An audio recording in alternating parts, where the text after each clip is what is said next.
Hello there everybody, welcome back to Telechron Time. My name is Roy, and here at Telechron Time we discuss a lot of things Telechron powered, including Telechron clocks, General Electric clocks, Revere Westminster clocks, sometimes even Herschel.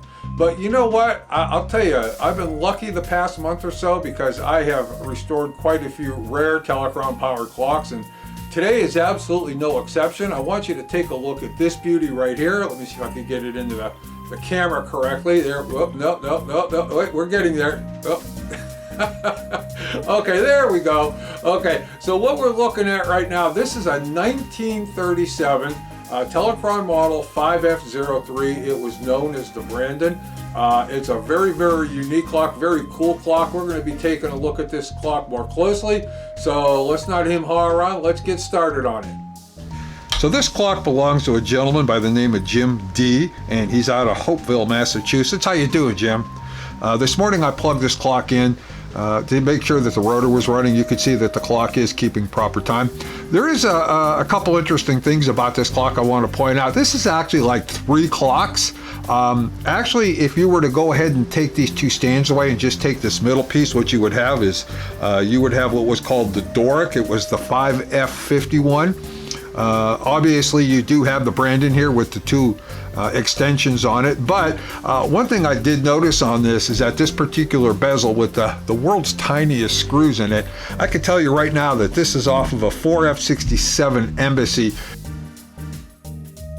And just judging by the way the back of the clock is, everything on this is going to slide out the front, and pretty much I think what I'm going to be doing is working on an Embassy just put into a different case. Really, the only issue I could find with this clock so far is the fact that the power eye there is not working correctly. It will not reset, and I could see it's not placed properly, so I'm not sure whether or not the power eye is damaged or just dislodged, but if we have to replace the power eyes are not a problem here. We got plenty. As far as the overall condition of the clock, it's in really, really nice shape. Just a couple of small flaws I noticed right over here. He's got some chipping in the veneer, but really nothing major.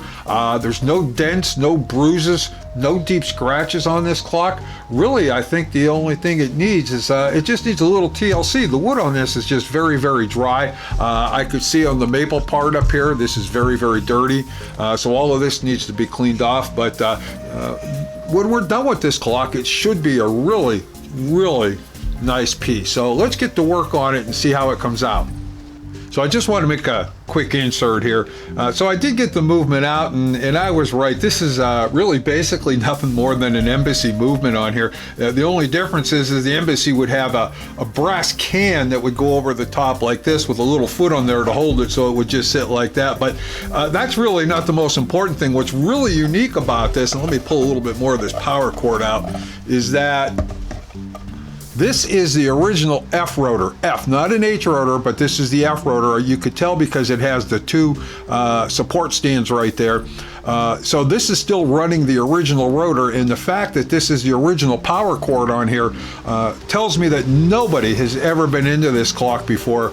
Nobody has boogered it up or done some jerry-rigged repairs on it. This is a really, really nice example of an unmolested original. Wow.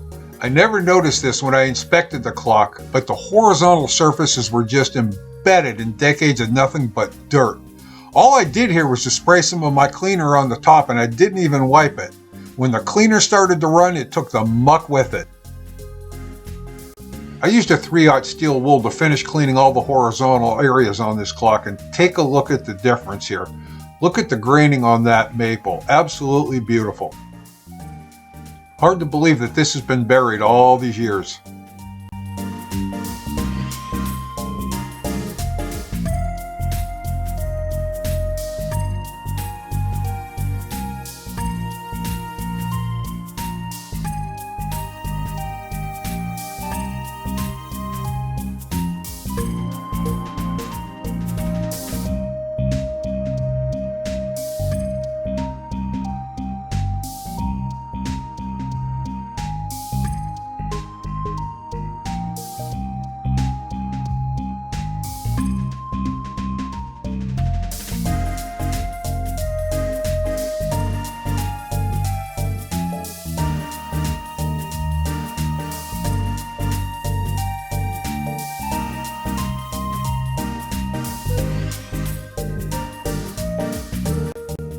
So what else can I add about this, Brandon?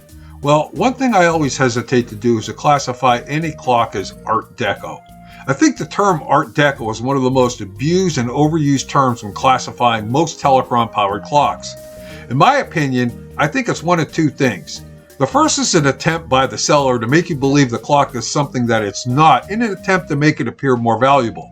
The second is just plain ignorance. Personally, I think it's a combination of both, but probably more ignorance than anything else.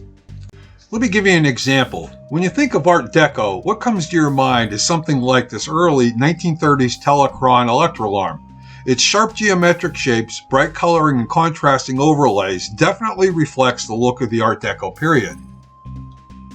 On the other hand, this late 1950s GE clock, well, just doesn't do anything for me.